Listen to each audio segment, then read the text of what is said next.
know I don't quit, and when I swing, I don't miss. You ain't never seen nothing like this, yeah, yeah. So listen up, I got something to say. I'm here and I ain't going away. So get ready, yeah, it's time to play, yeah, yeah. You ain't seen nothing like this. You ain't seen nothing like this. Come on and give me some more. We're gonna shake the floor, bust down the door. You ain't seen nothing like this. Give me some more. We're gonna settle the score. I spread my wings and soar. You ain't seen nothing like this. You ain't seen nothing like this. Recognize I ain't backing down. I want more times than I can. Daniel, what up? Alright, it is time for another video. Some interesting things have happened here and there. Not the F1. F1 ain't been interesting, but some interesting things have happened. And so we're gonna comment on it here and there. I'm not too sure what the working title for this video should be. I'm not even sure how to produce this video, but anyway, these YouTube vids are like a build it as you fly type of thing, but anyway.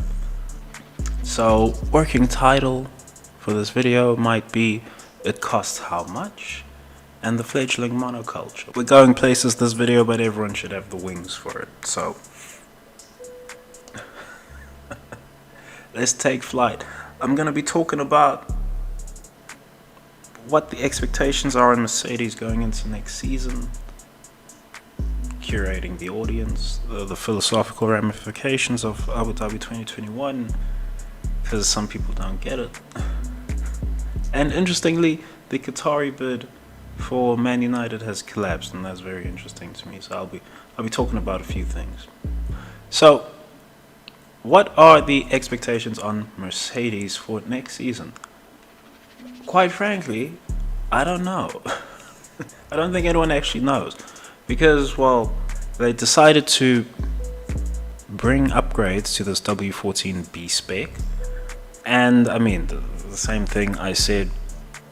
I'm still making GP observations, I suppose, but the same thing I said in the Monaco GP observations stands today. It's a B spec. They were not supposed to bring an upgrade to this car at Texas. Never mind that Sir Lewis Hamilton got disqualified at Texas. You know, it's all the better that he didn't win, although I never really saw a win being on. Never mind Lando Norris was, you know, I didn't even clock it when watching the Grand Prix, but as soon as the boy Norris started doing the thing, I realized, oh, Norris, he's actually auditioning for Perez's seat. He wants it. You know, as soon as I seen him pulling out his ace defense, all of a sudden Norris got defense on Sir Lewis Hamilton. Well, that was the win. That was the possibility of a win gone. I never saw a win being possible anyway, but that was a possibility of a win gone and then disqualified. Whatever. Floor issues. Okay, whatever. So all the better that he didn't win. But I mean, Mercedes, they were not supposed to bring any sort of, well, let me not say they weren't supposed to, but the money could have been put elsewhere, unless this is a piece of kit that is relevant for next year's car. But if it's not going to be relevant for next year's car because it's a B-spec and it still has some of the old trappings of the previous car, such as the weight distribution being wonky, but anyway, unless these parts that they've brought, these quote-unquote upgrades that they've brought, are going onto the car for next season, yeah, this was a bit of a mare for decision. I'm not sure who signed off. Well, Toto has to sign off on all the decisions, but I'm not even sure who suggested it. Now, of course, they could just be spare budget floating around and they already know what they're doing for next season, but, well, it's not looking promising. It's not looking promising. But, well, we'll just have to see what happens. Meanwhile, some other ongoings at Mercedes. The team, or the pit wall, has seemingly lost patience with George Russell. They're just not listening to him anymore. He talks a lot on the radio and give a fuck, we're running the strategy right. And, well, what everyone was assuming was going to be Mercedes' best chance of winning a Grand Prix at the Brazilian Grand Prix, well, what a mess it was. And suddenly it clicks for everyone, like, oh my god, look at the state of Mercedes, what's going on here? Well, it's always been this bad. The midfield, it's funny. I'm calling it the midfield. But all the quote-unquote challenger cars to Red Bull, they're all just playing, like, you know, this is the story of the season. They've all been playing snakes and ladders with each other. Sometimes they go up, sometimes they go down. There's reasons we could get technical. We could get technical, but there's no real value to it. Who knows? Vegas, anything might happen at the $1 billion weekend in Vegas. So Lewis Hamilton might fetch a win in Vegas. For all we know, we'll know what the sport exactly wants to be going forward after Vegas, I suppose.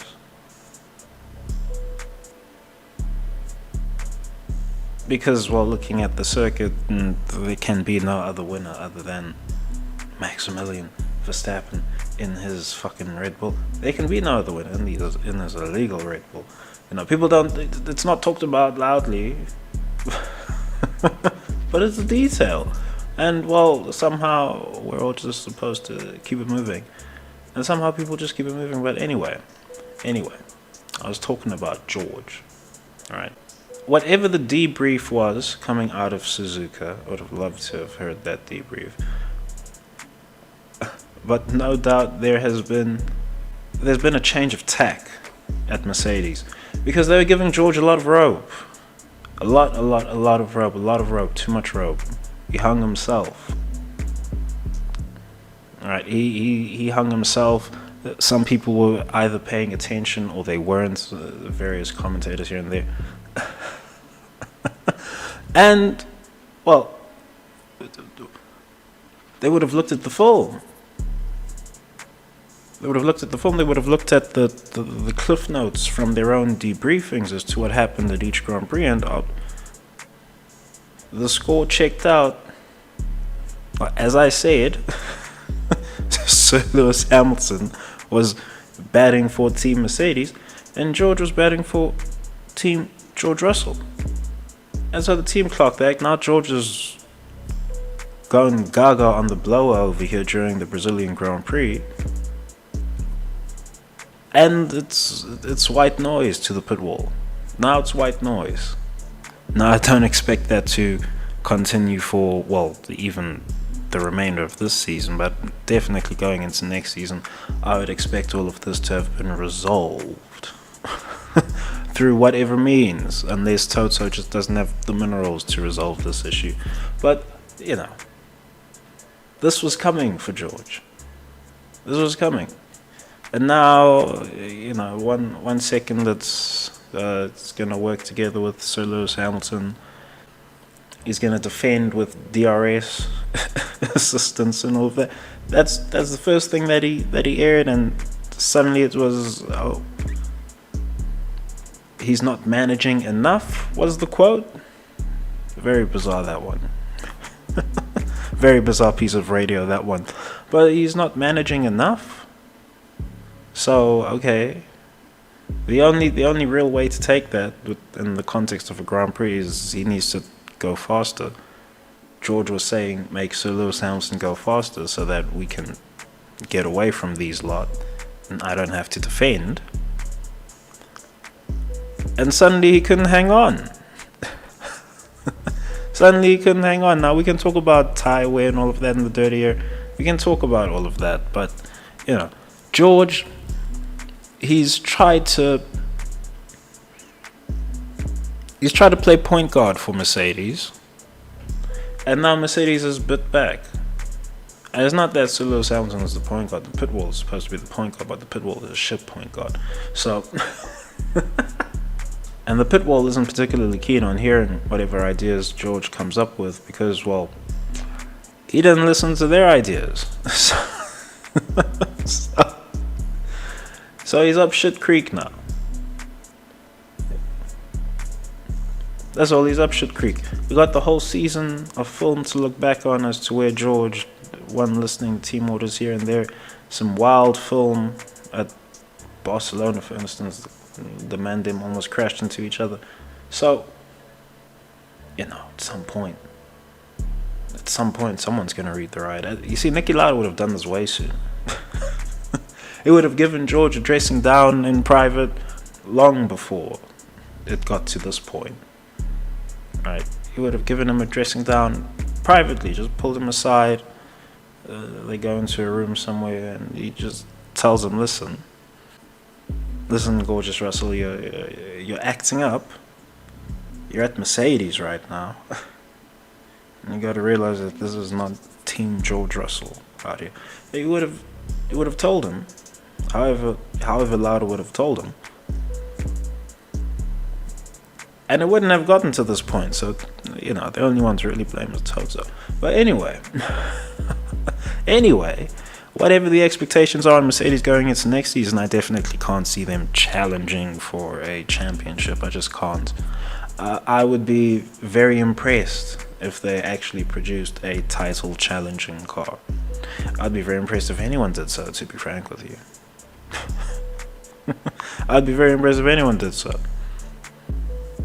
Perhaps the audit will have some key piece of commentary for next season, but oh well. That'll be for then. We'll see what happens when we get there. Alright, I'm going to talk about audience curation. You know, it's a thing you always have to do on the YouTubes, really. You always got to be curating your audience, ideally with each video, but, well, can't really.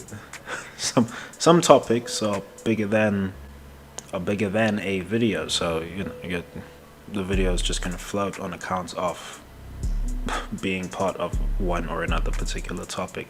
That's just how it goes.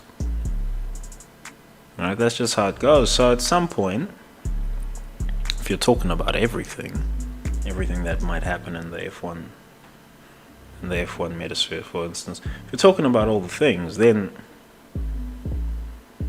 this is gonna be people who come to the channel who ain't supposed to be on the channel. You gotta curate the audience. I'm gonna be dropping a shit about fucking MK Ultra and Saturnians and the fucking secret societies and all of this shit. And the Committee of 300 and blah blah blah. And like, if people ain't ready for that shit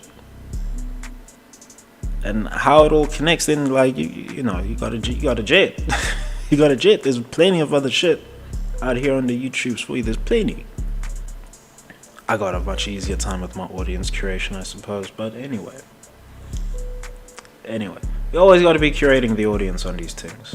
Mind you, who does brother? You see, the brother's name not even worth remembering, right? And I don't know how this guy. Well, I know how this guy has found the space because he's irate that people are speaking about some of the facts around this whole faux champion Verstappen over here. You know, you seen one riled up Verstappen fan. You seen them all. Alright.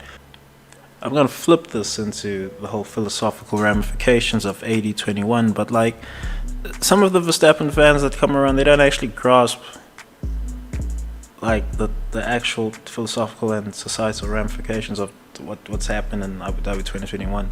And it's not about Verstappen, he's just the face of it. Right? He's just the face of it because like he was good enough to get the job done, I suppose. I suppose, let us word it that way. He was good enough to sell it as legitimate.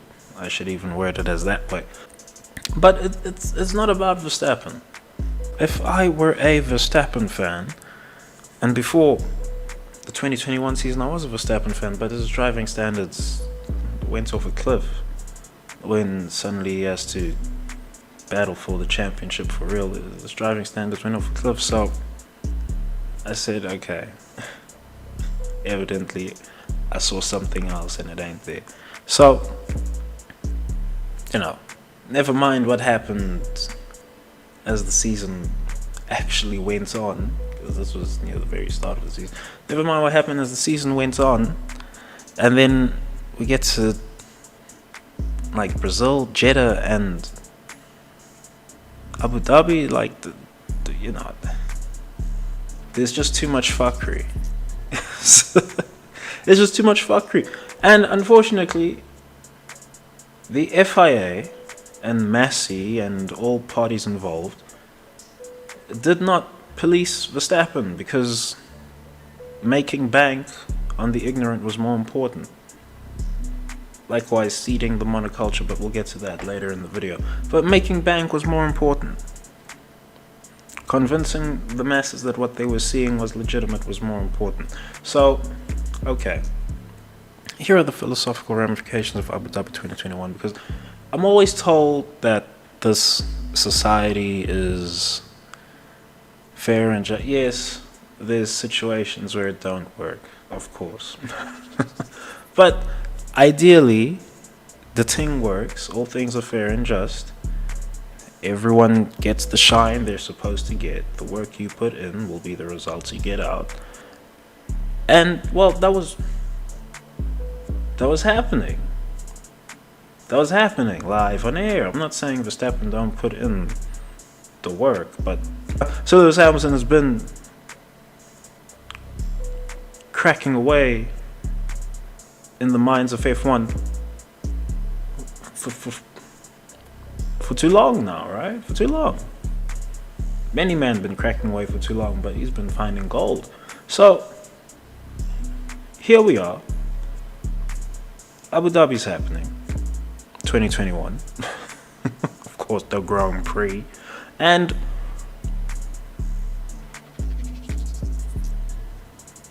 here are a set of circumstances that have conspired where, alright, if the rulebook is actually followed from here, so Lewis Hamilton is 8-time world champion. He's done it. Incredible.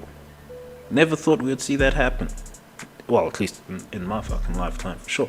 Never thought that would happen.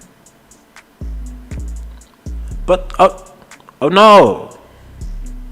The whole system has conspired against him. He cannot get his just rewards. No, he cannot get his just rewards. In fact, not only is he not going to get his just rewards, but everyone is going to pretend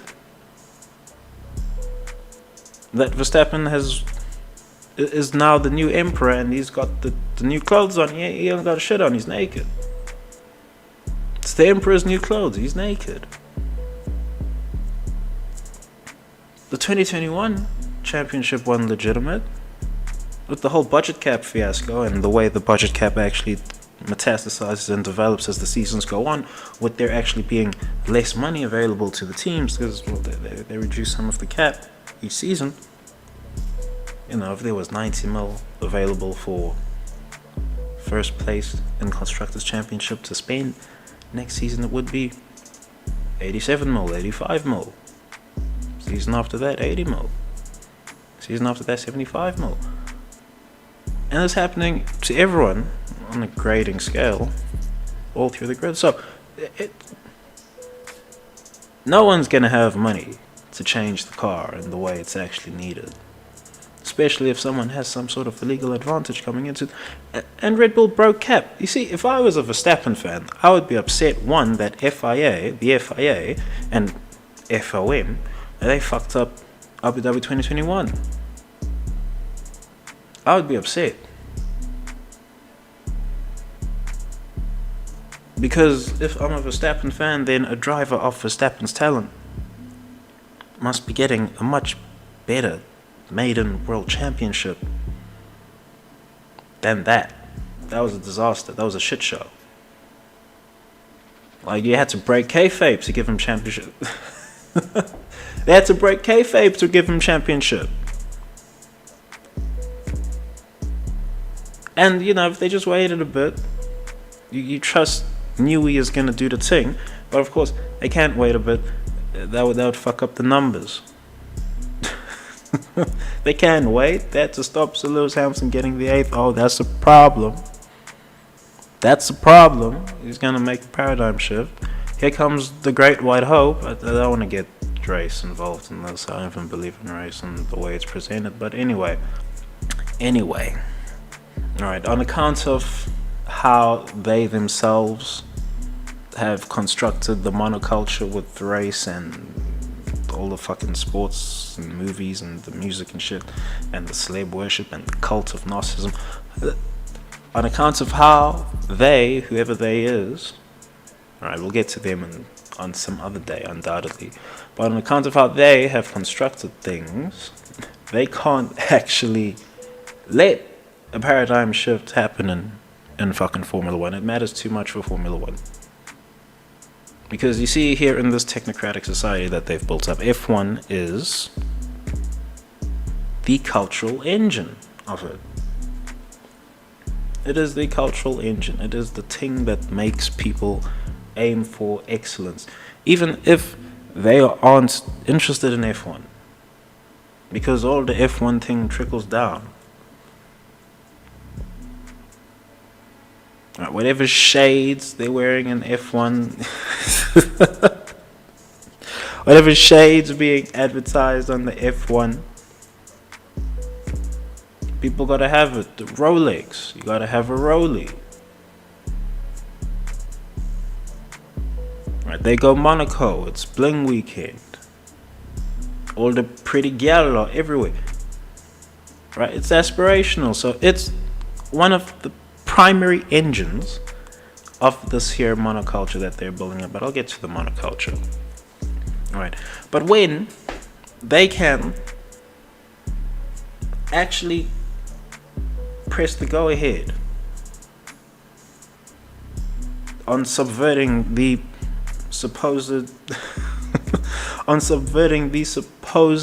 philosophy of the society, and they do it during a live event in front of everyone, literally everyone, perhaps not literally everyone, but well, a lot more people than usual watched that season finale. Believe that. That you can easily believe. A lot more people than would usually watch the season finale for the F1 season, because usually most championships are actually like current championships where there's one car that's so dominant and well it's sweeping everyone away. The championship is decided some 4 Grand Prix prior to the end or what have you. And the last few Grand Prix of the season are just of academic interest. That's usually what it is. So it's not usually that many people tuning in for the final Grand Prix of the season. Not usually that many people tuning in for any Grand Prix. And they decide to actually just say, well, we'd like to pretend this is a meritocracy, but it's not. It's not. Right, the whole meritocratic process of this supposed society was subverted, skirted, thrown away. They dashed it during Abu Dhabi 2021. And this only occurred to me when I was watching the Fixed One video. He was saying the same things I'd said, but just hearing it said back from another perspective, another voice, I was like, yo, look, even the idea of the whole meritocracy has just been fucking dashed with the whole state of F1. This is why I wished Red Bull did not breach. It was enough, this whole Abu Dhabi 2021 thing, and we could just Massey could be the fall guy. Alright, Massey could be the fall guy. He's under NDA. Are these people just making Massey hide away in the mountains somewhere? These mean Sir Lewis Hamilton fans, look at them. Like, that's all it would really be. But then, at the same time, Red Bull were over the budget cap for the season 2021. primary season, because the regulations are changing next season as well. So it's key in so many ways. But well, it just got brushed by. Really, in the canon, it just got brushed by. It's not being talked about still. It's still affecting all the things you're seeing until the next regulations change, really. But, well, no one's going to talk about it all that loudly.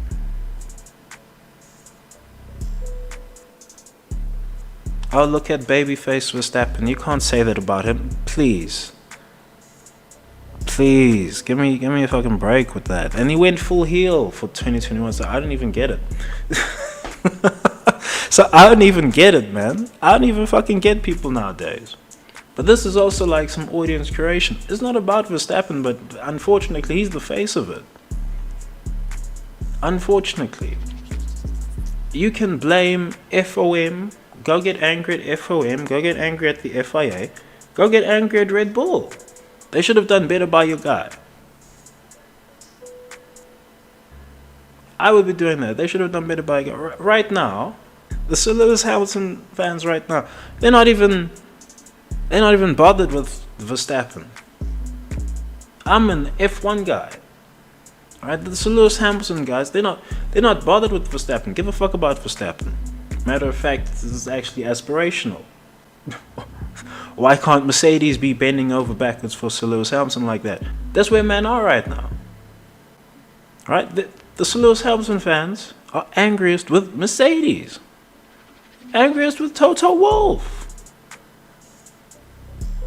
Like, these men are catching the brand, and Toto himself are catching the most heat right now from this. Verstappen don't matter. But here I am, the F1 fan, I'm looking at this whole thing, and the Italians are probably looking at it the same way, like, yo, this car breached cap. What is it doing here? Why are we having to accept this? Like, that car breached cap in primary design phase. What are we doing here? And but we're not talking about it too loudly. Don't talk about it too loudly, folks. No, don't do that. Don't talk about paradigm shifting F1. No, don't do that. You see, I promise you, no matter what happens, even if Mercedes were to produce a title challenger, they're probably not even going to let Sir Lewis Hamilton get an eighth. Some way. That's why I said George, he's the lost containment measure. Because there's a point where it's gonna come to a break with Mercedes where, okay, they're gonna have to produce the car eventually. Right? There's too many years of Sir Lewis Hamilton in the sport left right now, so they're gonna have to produce the car eventually. And if they do, well, George, he's the last containment measure. He's the last the makers of the society, they know this. They know this. Perhaps they replace George with someone else, who knows? Who knows? But I just can't see him being replaced. That would be that wouldn't be a sporting decision by Mercedes, but anyway. Anyway, like, I need the Verstappen fans to understand. It's not about Verstappen. Unfortunately, he's just the face of the problems right now. So, really, don't be coming here to get upset at me or Fixed One or Wonderful or FF1 or what have you. Don't be coming here to get upset at none of us, bruv, or even the Lex F1. Nobody. Don't be getting upset about anyone at ground level. You get upset about Red Bull. Go tell Red Bull off for going over budget cap. Go tell them off for doing that. They knew what they were doing. Go tell off the fucking FIA and FOM for not being able to run a world championship properly. Go tell them off. They ain't shit to tell no one else.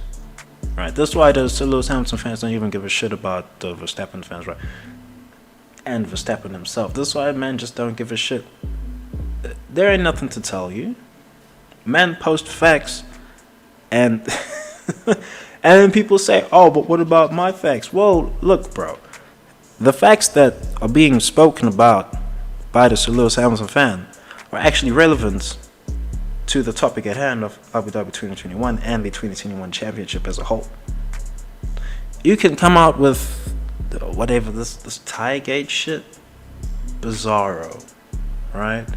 Blame Pirelli for that. Blame Pirelli for that. There's people to blame for all these things. Go blame Pirelli for selecting Mercedes. Go blame them. How dare you, Pirelli? What, did you give them some sort of advantage? What, did they do the same when Red Bull got to do the fucking tire test?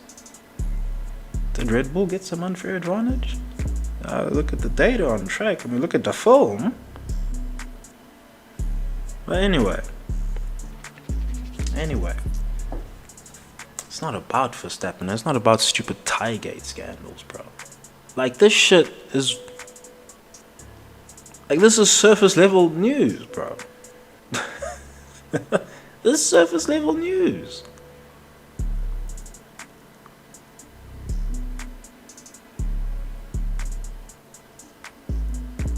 Like, I don't want to, like, belittle a situation here, like, you know, the whole situation that's going on in Israel-Palestine. But a lot of us are not at ground zero over there. You know that's happening. That's real. Red Bull going over the budget cap. That was in the news cycle. There's FIA documents. There's FIA stamps documents you can go get that say, hey, yeah, Red Bull went over the budget cap. Like, what? There's serious ramifications for that.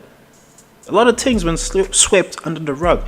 And a lot of these Red Bull boys, they always want to mention that, oh, Mercedes had someone working inside the FIA. Listen, Shyla Ann Rao, right? Get her name. Get her name, right? People have names. Shyla Ann Rao, would you believe it? She was saying, don't punish Red Bull. She was advocating for Red Bull to not get punished for breaching the cap. Never mind the slap on the wrist punishment that they did get, but she was saying, don't even punish them. Just don't.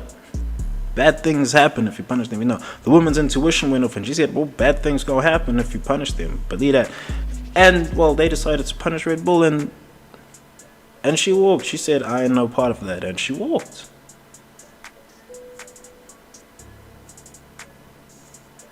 You can Google all the things I'm saying, by the way. I would implore people to Google the things that I'm talking about if they've got doubts one way or another. Who knows? I would implore people to do that. But anyway, it's not about Verstappen, guys. Give a fuck about your homeboy Verstappen. Bigger things than Maxi Pad Verstappen have gone down here. Give a fuck about this guy. He's just the face of it. Unfortunately, he's just the face of it. I myself would have wished better for him, but whatever. His own fans don't even cotton on as to what the fuck's going on, so give a fuck. Okay, I have to talk about the Qatari bid for Man Utd collapsing. I have to. It's a fascinating situation that's happened here. So, it was a curiosity that was occurring during this whole thing, and it was the media being adamant about no Qatari ownership for Man Utd. Very curious situation. Why is that? Why is that? And why does the club cost so much, right? It's funny. It's funny, that one. I have some ruminations that I will be throwing up this way and that way, but very ponderous, that one. So one, the media was adamant about Qatar not coming in because, well, they can't have Man Utd, legacy football club, being owned outside the Anglosphere. They can't have that. They just can't have that. So that's why the club cost 10 billion in a straight sell. You see, if you give these men, the international bankers and what have you, the Glazers and friends, 10 billion? Cash. That's coming in as straight funds right away. Alright, they'll let go of the club. That's a lot of money. They'll let go of the club because, well, they're gonna make twice, thrice, quadruple the bank, making deals with the international bankers and the arms dealers. And who's they? Look. The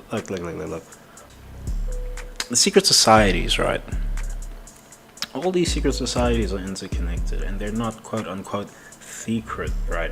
But they're called secret societies because, well, there's rites of passage to entry, and there's rites of passage to different levels of knowledge within the secret society, of course. And as the people within the upper echelons of these secret societies that are making all these moves and plays, they're all in it together.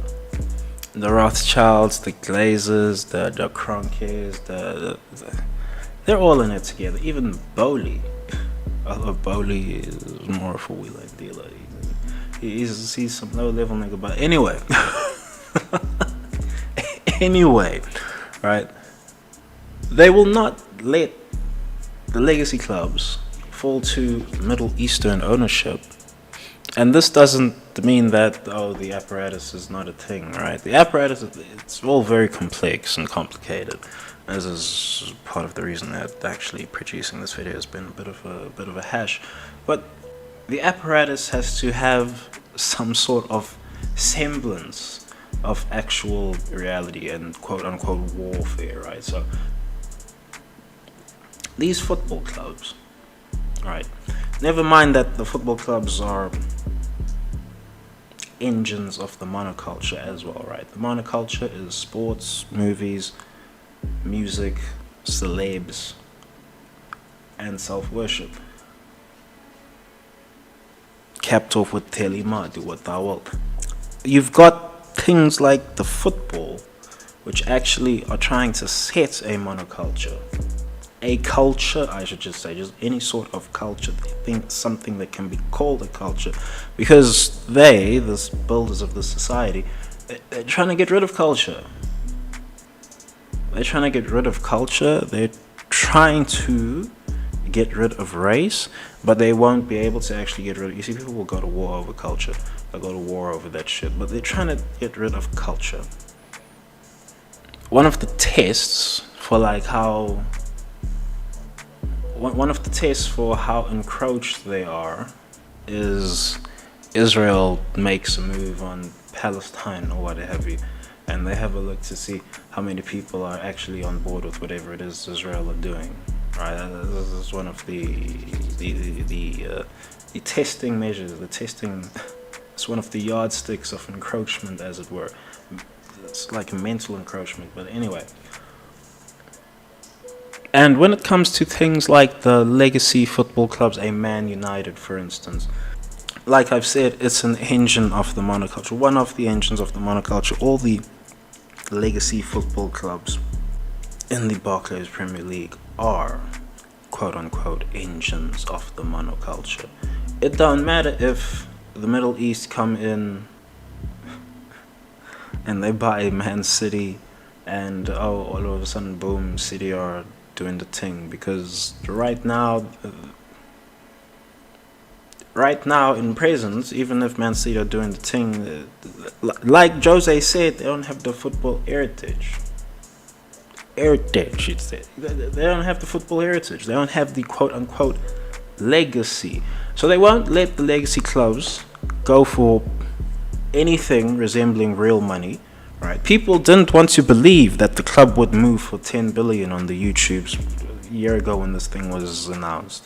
I'm not saying I made a video, but I made some comments somewhere here and there, stirred up a whole fucking shitstorm of a thread, just saying that the club's probably gonna only move for 10 billion. And what did the Glazers end up asking for? 10 billion.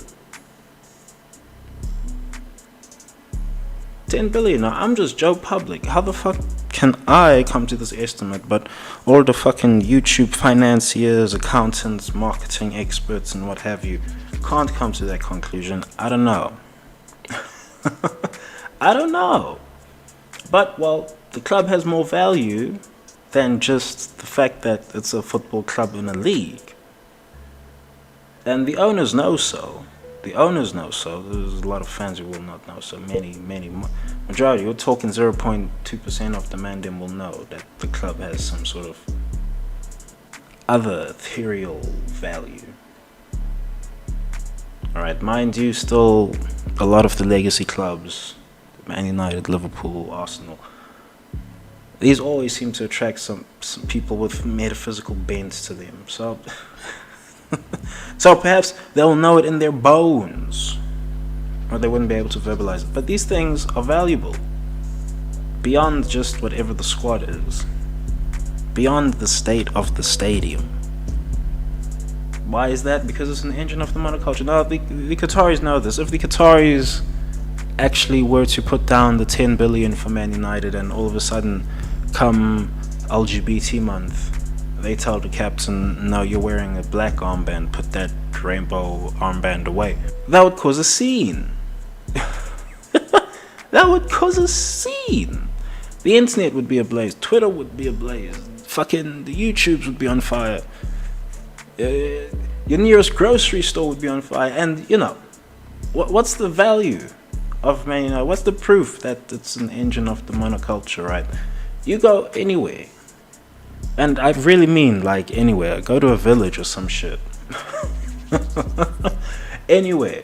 But if you go to any city or some sort of suburban area, what have you, you go to the slums, you're very likely to find someone with a Man United. If you stay there for perhaps for a week or something, over a week, you're going to find someone who's wearing a Man United kit. You're going to find someone who's wearing an Arsenal kit. You're going to find someone who's wearing a Liverpool kit. You yourself might be wearing one of these kits on any given day, even while listening to this. Who knows? And so therein is the value.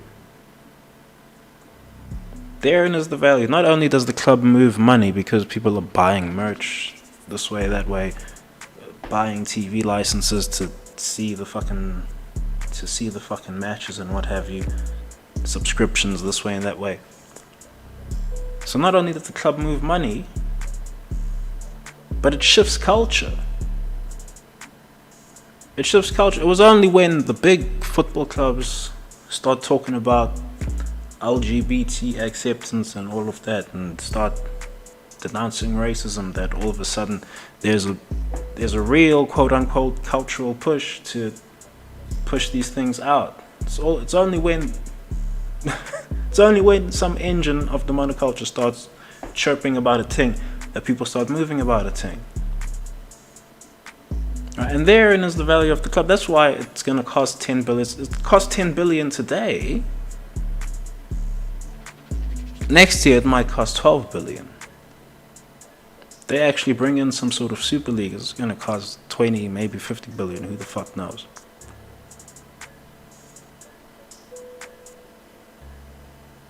And never mind market forces with inflation. Like, look, the clubs cost more than people actually know, right? This thing that happened with Chelsea, because there's going to be people listening to this, you say, oh, but what happened with Chelsea? That wasn't such an expensive sale. What happened with Newcastle? That's not look, I'm talking one legacy football clubs. I'm not particularly sure if Chelsea do qualify, but even if Chelsea do qualify, that was a forced sale. That's a different situation. If Kroenke were to sell Arsenal right now, he can ask for 10 billion. I would advise him to ask for 10 billion. This is why I laughed. I laughed when, even thinking about it now, when Daniel Ek was coming in to buy Arsenal. The first thing I had to do was, okay, what is Homeboy's net worth? Because this is part owner of Spotify, what have you. How much net worth can this nigga stump together? I gotta look at his thing, and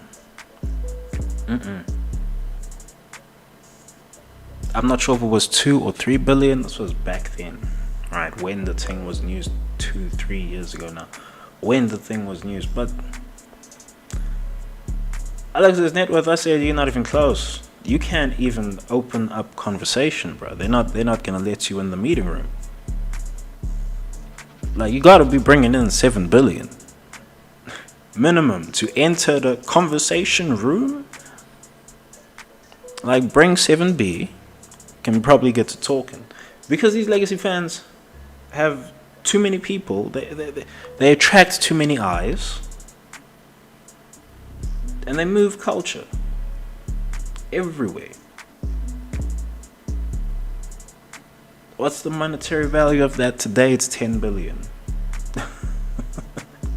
In an actual sales situation, an organic sales situation, man can ask for 10 billion, and you can't. I can't fault them. I can't fault them. If you've got that much money, you know how the ocean moves. If you got as much money as these Glazers and these Mandem, you know how the ocean moves. You know what the actual football club is worth in a sale. Full sale? You want full ownership of the thing? You're gonna have to give me some real money. And the Qataris can stump up that money, but they don't believe it's worth just yet, because they don't actually. Well, one, they either don't believe. They either don't believe that it's worth that much because, well, they're just not aware of how valuable football is across the world, or there's some kabuki theater going on, and the Middle East could come take over the football club. No, it can't. Here comes the media to chime and get the people moving. No, it can't happen. They're gonna upset our construction of the monoculture. The whole fucking apparatus starts chiming in. The church, the cathedral starts going up. The pastor comes in, he's going crazy. Satan has landed in the yard. He's going crazy, he starts preaching. Anyway, that's how it goes, right? Of course, Joe Public actually thinks there's quote-unquote real political games being played out here. But frankly, there aren't. There aren't. And you can see it. You can see it with the way things are going with this whole Israel-Palestine situation. Of course, the Arab nations aren't going to help out. They're not actually interested in helping out. They don't actually like Palestinians. But anyway, the rest of the world isn't going to help out because Israel is being guarded by fucking its lapdog, the USA. So it's not going to happen. And they want us all to believe that like some ragtag bunch of terrorists got past the fucking Iron Dome in Israel. Okay, guys. I'm not taking no sides in this, right? But there is like a genocide going on right now. It's fascinating. There was a genocide historian who dropped a quote. May or may not. Well, anyone can actually Google it. Oh yeah, I Google the things, right? And he said that the Israelis are quote unquote weaponizing the Holocaust. Well, perhaps as a narrative, or you could say that, because you're not actually allowed to criticize. Right? You're not actually allowed to criticize whatever it is the Canaanites are up to. You're not allowed to. No, sir, you're not allowed to do that. If you do that, you might be in trouble. Of course, a lot of people are saying free Palestine and what have you. Whoa, that don't actually matter. That don't actually matter. Unfortunately. And people are probably signing petitions this way and that way. That shit don't matter either. Israel has decided to make a move. No one's going to step to them. No one's going to step to them. They've got Daddy America on their shoulder. No one's going to step to them. There might be a live genocide going on right now. No one's going to stop it. Some live weapons tests as well, because there's a fresh war with China potentially on the horizon. So, got to get all the specifications just right. Alright, but everyone keeps going along with it. How do people actually go along with it? Well, this is the Fledgling Mono-Culture. They've built it. Whoever they is, all types of people. All types of people. You've got the sports as some sort of analog to tribe warfare. You've got the movies to program people on a subliminal and supraliminal level. You've got the music. The music is fascinating, right? Anytime I talk about the music, I'll always say it's fascinating. But the music is really fascinating because the music attempts to steer the culture, attempts to steer the development of the culture in the future. It's a very fascinating thing, music. So they figured that out, whoever they are, and and they've been doing various things with the music. And currently, we're at a stage where they're being quite overt with it. Right? I'm not sure if this guy's name is Sam Smith, but he's got that song Unholy. Look, you just got to look at the video, and like they couldn't play that video on 90s MTV, right? You can play it today. There's things from 90s MTV you can play today. Funny that. Funny that. But I mean, just look at the video. I ain't even got to say nothing. Right? I could just put a clip of the Sam Smith video here. I ain't even got to say nothing. Like, just look at what's going on here. Right? And they did it on like a slow boil method. Whatever the fucking whatever the fucking fundamentalist Christians were saying back in the 50s when fucking rock and roll was coming on and shit, and they said, oh, this is gonna corrupt the youth and all of that. I mean, they were right. They were right. It's funny now, we've got this thing, fucking breakcore coming out. Some breakcore expert is gonna come and say, oh, breakcore's been a thing since fucking 2002. How the fuck you know? Nigga, give a fuck, bro. We got breakcore getting popular now. And breakcore is so fascinating because fucking it's just a straight deconstruction of music, and they make music of the deconstruction, and there's something perverse about it. There's something really perverse about it. I'm not even sure if perverse is the right word to use, but there is just something perverse about breakcore. Like, we're here now, it's breakcore time. You know, I stopped trying to figure out where the music was going after like Glitch Hop, because like the more the more fucking broken the EDM gets, it's some sort of response to however broken the pop music is. The pop is the quote unquote cultural setting music, as it were. But it's always some sort of interaction like that. Now the pop is doing like Sam Smith Unholy. People went full breakcore all of a sudden. People going breakcore. I stopped knowing where things were going after Glitch Up. I never thought breakcore would blow up, but well, here we are. Here we are. And there's gonna be some interesting developments going forward just with music in general. But anyway. Alright, it's the war of the industry plants and the fucking nerds on the net doing things. But anyway, the music, this is where you get Manu Cornudos getting popular. This is where you've got some occult references, symbology. I mean, like Marilyn Manson, this guy is a known occultist, but anyway. You don't even have to be Marilyn Manson level. Jaden Smith doing it too. 3-6 Mafia, right? So, and Manu Cornudos, like everyone's doing Manu Cornudos, the rappers to the rock stars, everyone's doing it. So I give a fuck about that shit. Talked about Manu Cornudos before, you know what to look out for. But this is part of the monoculture, right? Because the music spawns celebrities, the movies spawn celebrities. People then start worshipping the celebrities as living gods and goddesses, and then the church of self-worship comes up because those are living gods and goddesses. I could be them, right? So suddenly the self-worship starts becoming a thing, and we enter the cult of narcissism, and Alphabet Mafia starts going crazy with some letters that they're trying to add. But anyway, that's where we are now. That's where we are now. It's gonna get a bit crazy. I'm not sure how much crazier.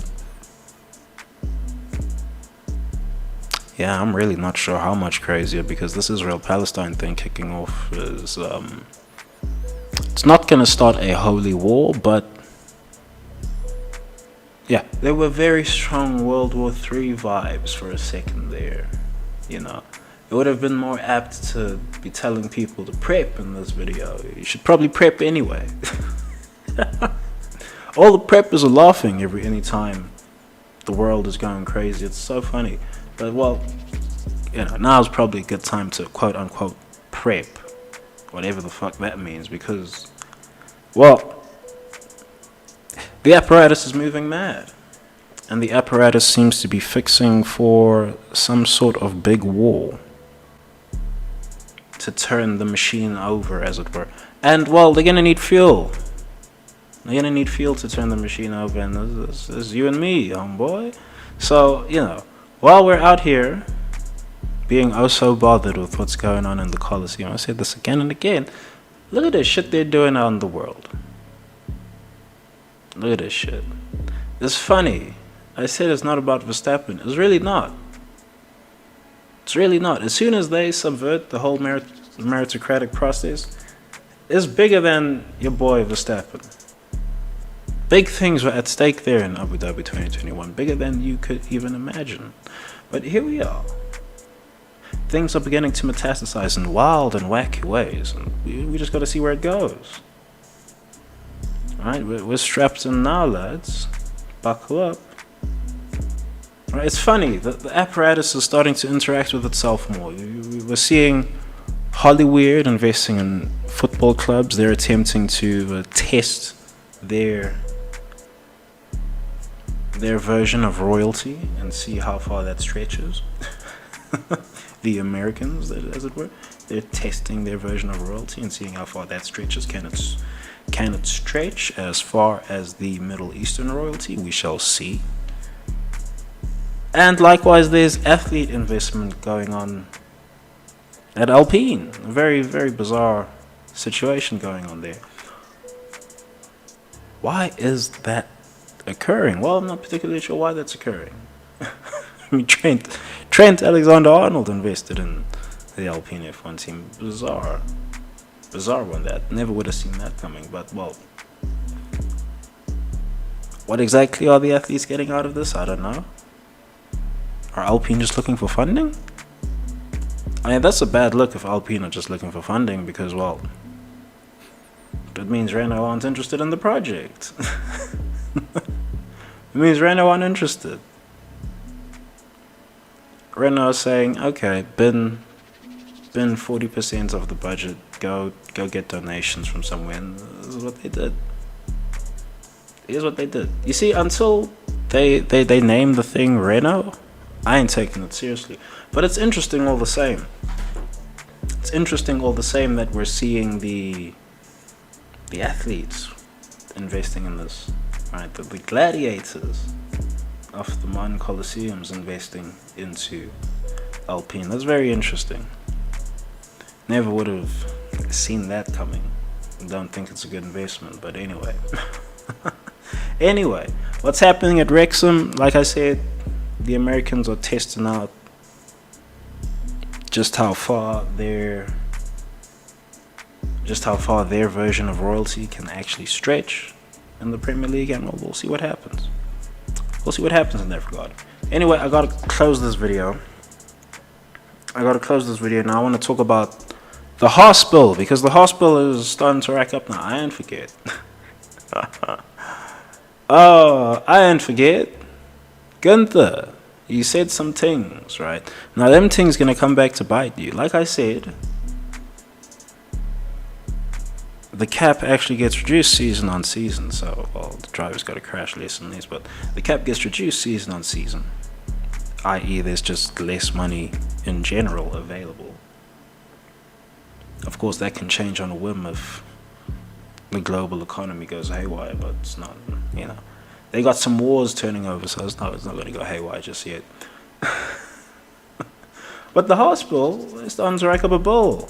After Brazil, after Mexico, there's probably been some more instances, but I'm not particularly interested in watching a lot of F1 right now. Because F1's just a shit show. A shit show. But I always see what I gotta see.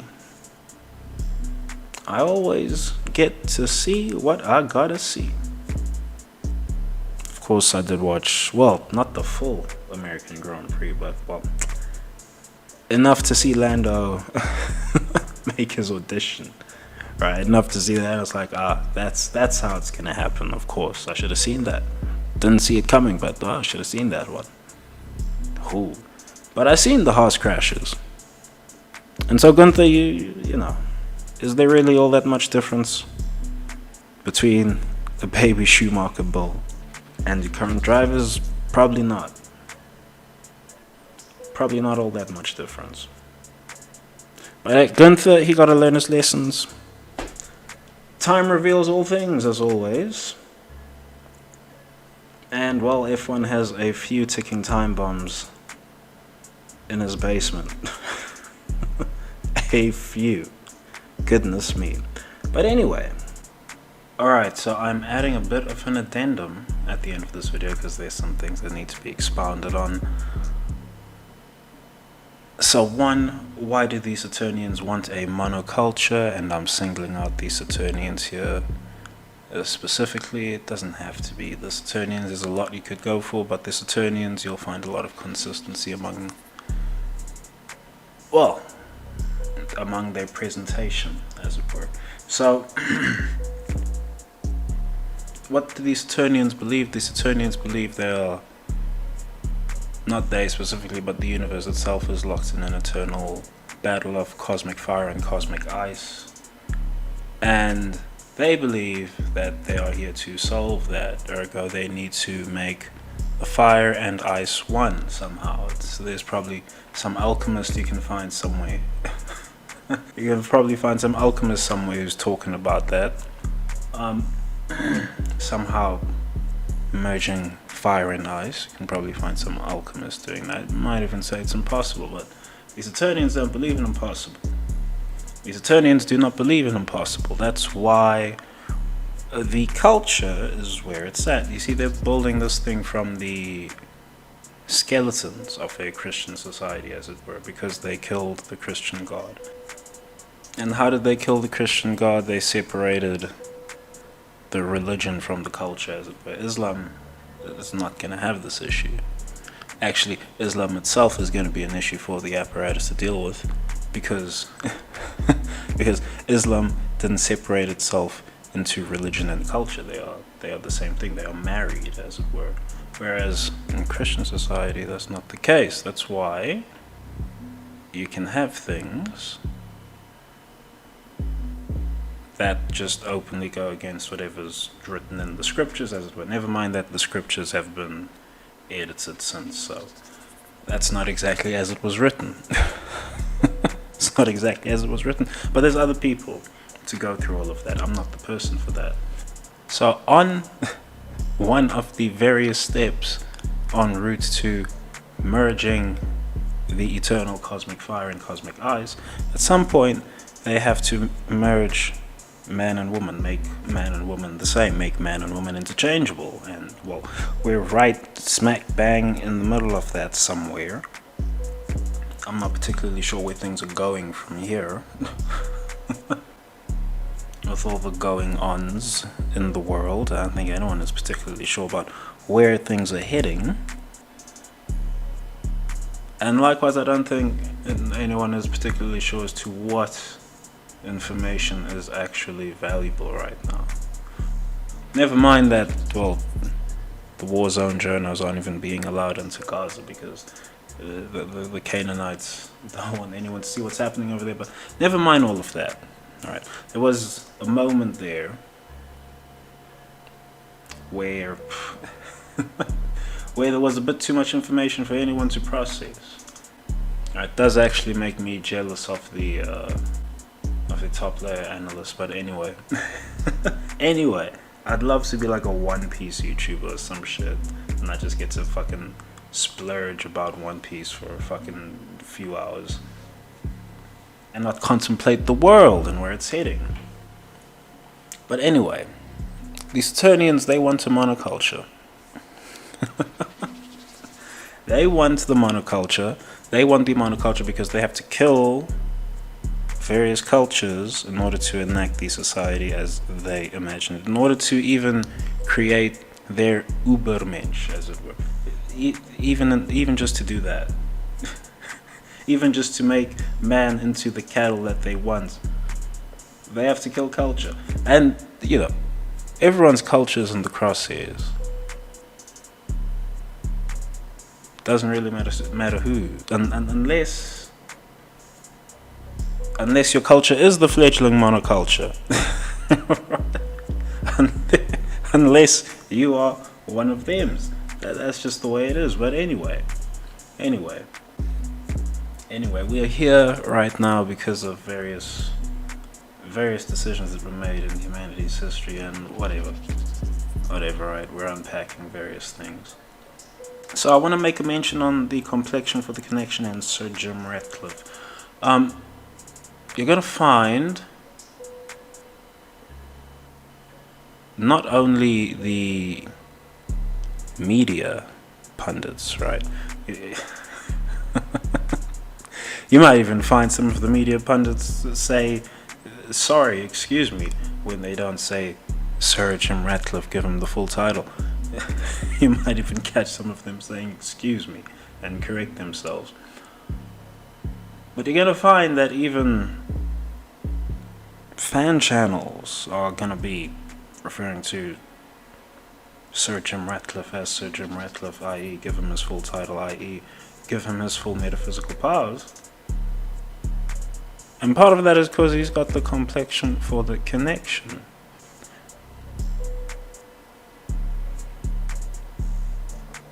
Never mind the sale.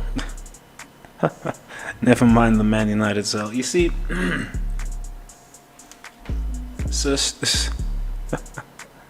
you see, Sheikh Jashim's issue was that, one, he wasn't willing to drop 10 billy, and two, he ain't got the complexion for the connection.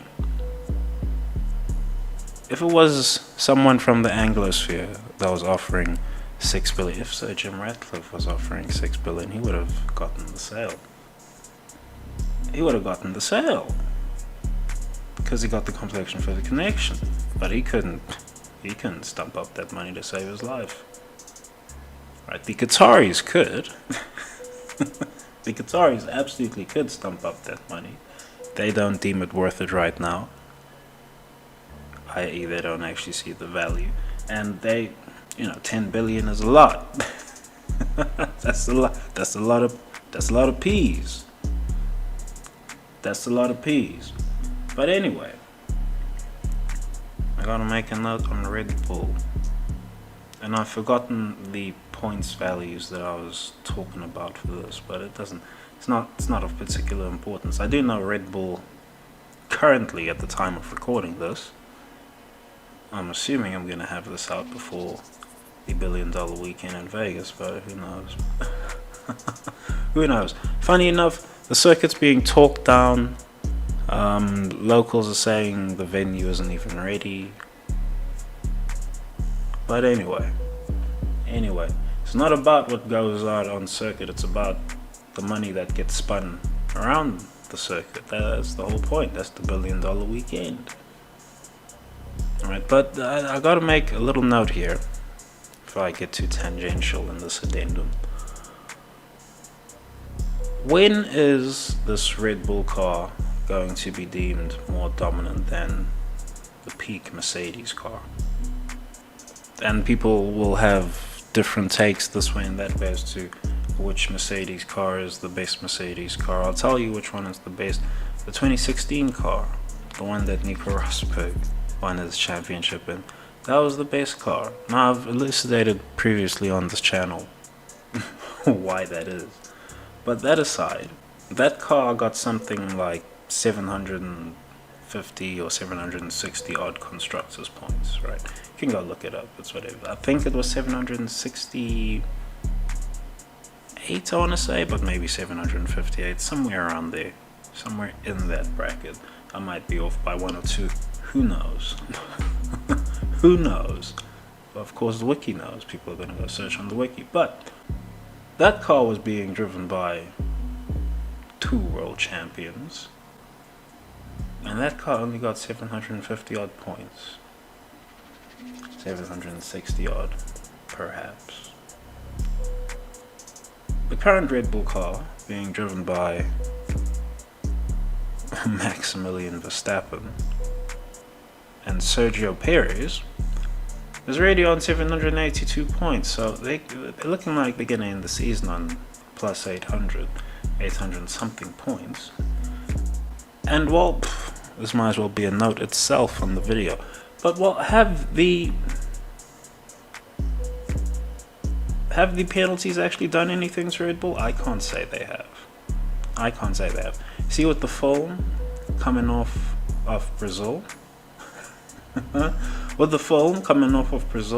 Norris, oh my god, he actually got it in his bones for a second to actually go race Maximilian Verstappen. He had it in his bones. He was going to go do it, and then as soon as Maximilian Verstappen realized, oh shit, Lando's actually trying to race, within the space of a lap, he pulled out a 1 second lead, so the car is still a second faster over a lap than its nearest competitor.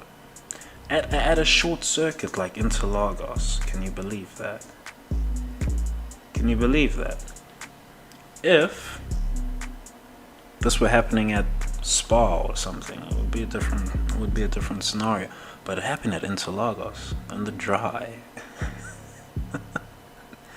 So it's fair to say the penalties haven't done anything. It's also fair to say that the Red Bull is easily the most dominant car. I mean, it's Checo and Verstappen, bro, getting over 800 constructors points.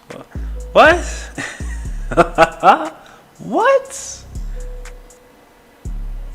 What? And Perez? At least give me an Ricciardo over there or something, Make it possible, mate. That's funny. It's funny, they're getting over 800 constructors points even with Checo playing possum in the middle of the season.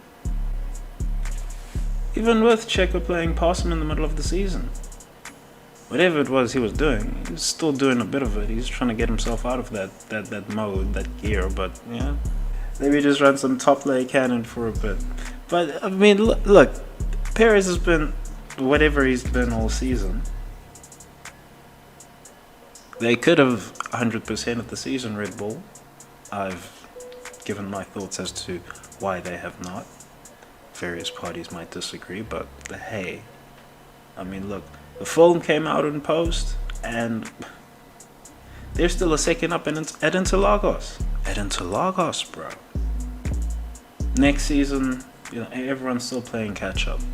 But hey, no one wants to say it's the most dominant car just yet. I don't know why they don't say it on the broadcast, but anyway.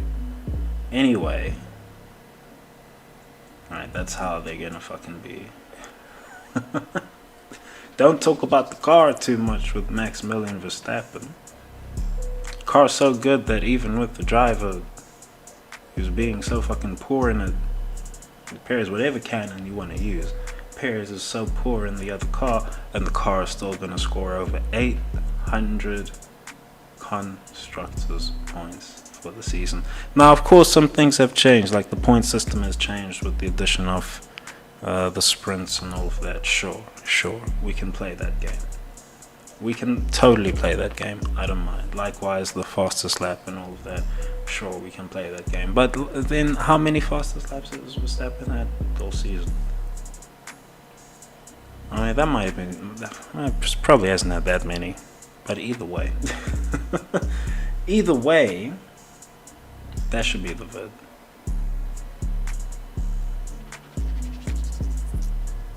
Thanks for watching. Thanks for listening. Peace.